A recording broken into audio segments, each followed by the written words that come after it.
Good morning students. कल हम वर्णों के उच्चारण स्थान के बारे में पढ़ रहे थे। आज हम उसी को कंटिन्यू करते हैं।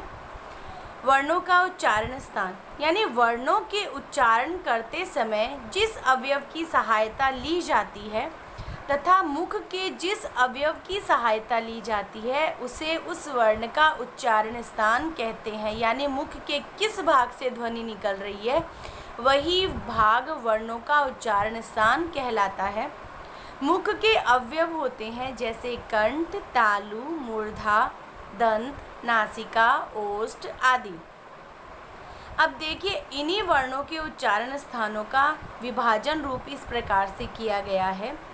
कल मैंने बताया था कि ए, आ, क, ख, ग, घ, ड़, ह तथा विसर्ग इनका उच्चारण स्थान कंठ होता है। यानी इनकी ध्वनि गले से निकलती है तो इनका उच्चारण स्थान कंठ होता है और कंठ से निकले गए या कंठ से उच्चारित किए गए वर्ण को कंठ कहा जाता है। जैसे अकुह विसर्जनीयानाम कंठ, यानी जिनका कंठ से विसर्जन होता है या कंठ से उच्चारण होता है वे कंठ कहलाते हैं। ई, च, छ, ज, झ, य, श इनका उच्चारण स्थान तालु होता है। जैसे इच्युयशानाम तालु, यानी तालु से उच्चारित वर्ण तालव्य कहलाते हैं।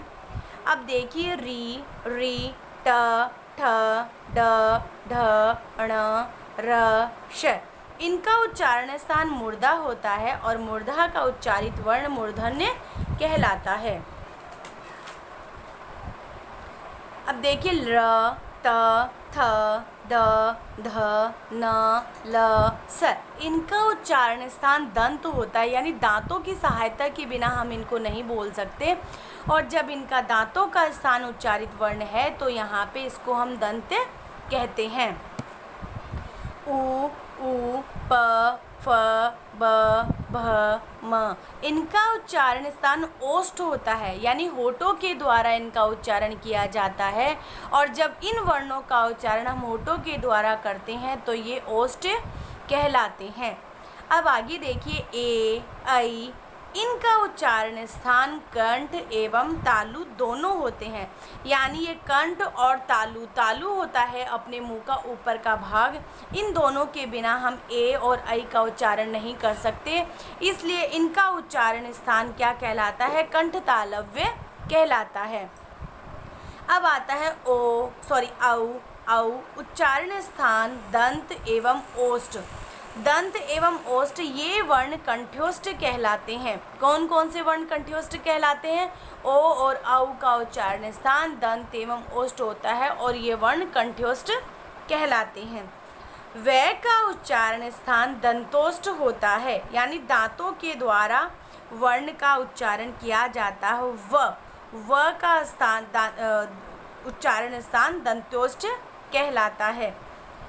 अब देखिए य, म, ण, न इनका उच्चारण स्थान नासिका होता है। यानी इनकी ध्वनि नाक से निकलती है तो इनको हम नासिका वर्ण या नासिका उच्चारित स्थान मानते हैं। अब आता है अनुस्वार। अनुस्वार का बिंदु अनुस्वार का चिन्ह इस प्रकार का होता है और अनुस्वार का उच्चारण स्थान भी नासिका होता है।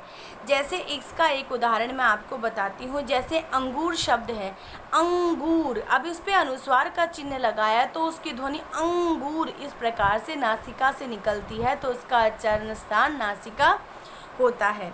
अब देखिए कै और ख का उच्चारण स्थान जिह्वा का मूल होता है। यानी जिह्वा मूल कहलाता है। आप इन सबको रिवाइज करेंगे और अपनी नोटबुक में भी काम को करेंगे। धन्यवाद।